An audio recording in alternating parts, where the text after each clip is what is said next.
नमस्कार, स्वागत है आप सभी का। आज हम संज्ञा से संबंधित कुछ प्रश्न करेंगे। तो चलिए दोस्तों देखते हैं संज्ञा क्या है।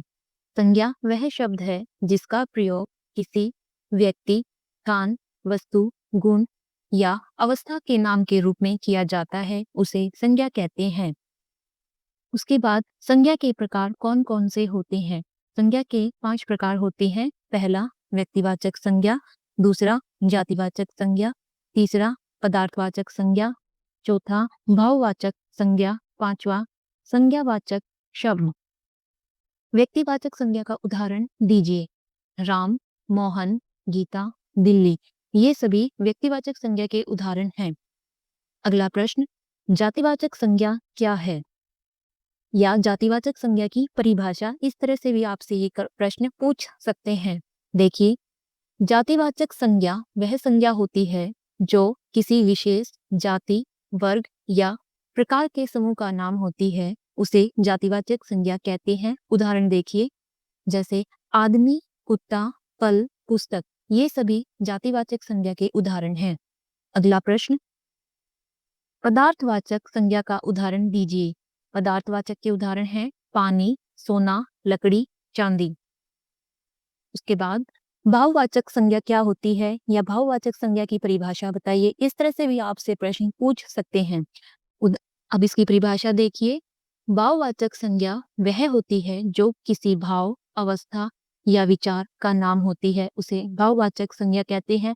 या हम जो भाव महसूस करते हैं उसे भी हम भाववाचक संज्ञा कहते हैं। उदाहरण देखिए, जैसे खुशी हम महसूस कर सकते हैं, दुख, भय, प्रेम, ये क्या है हमारे भाववाचक संज्ञा के उदाहरण। संज्ञा के कितने रूप होते हैं। संज्ञा के 2 रूप होते हैं। पहला संख्यावाचक संज्ञा, दूसरा जातिवाचक संज्ञा। संज्ञा को वचन के आधार पर कितने प्रकारों में बांटा जाता है।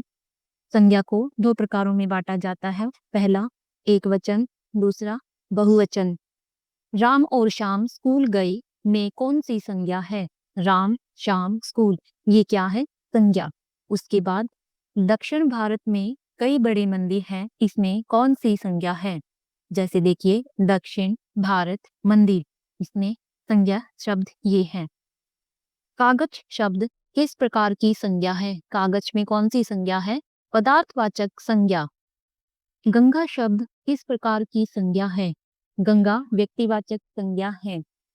सूर्य शब्द किस प्रकार की संज्ञा है, व्यक्तिवाचक संज्ञा।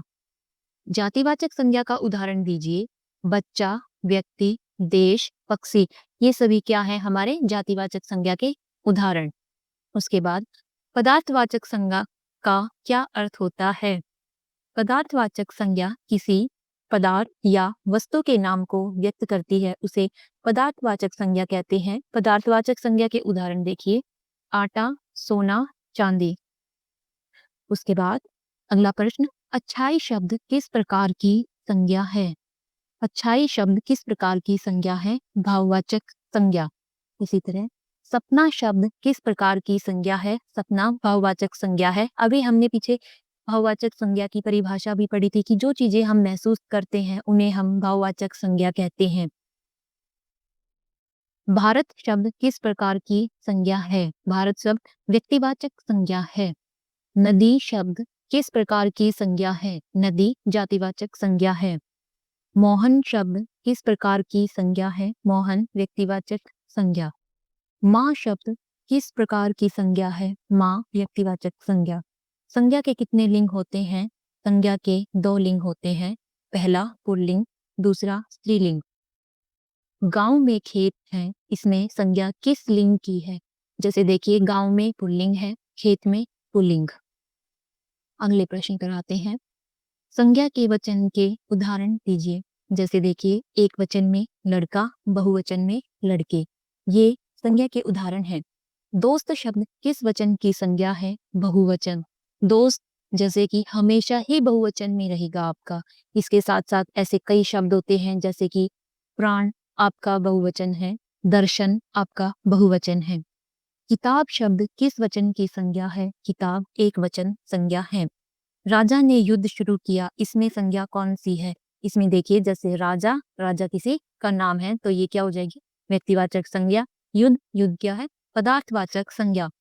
बच्चों को पढ़ाई में मदद मिलनी चाहिए, इसमें कौन सी संज्ञा है? बच्चे में है जातिवाचक संज्ञा, मदद, मदन में है भाववाचक संज्ञा।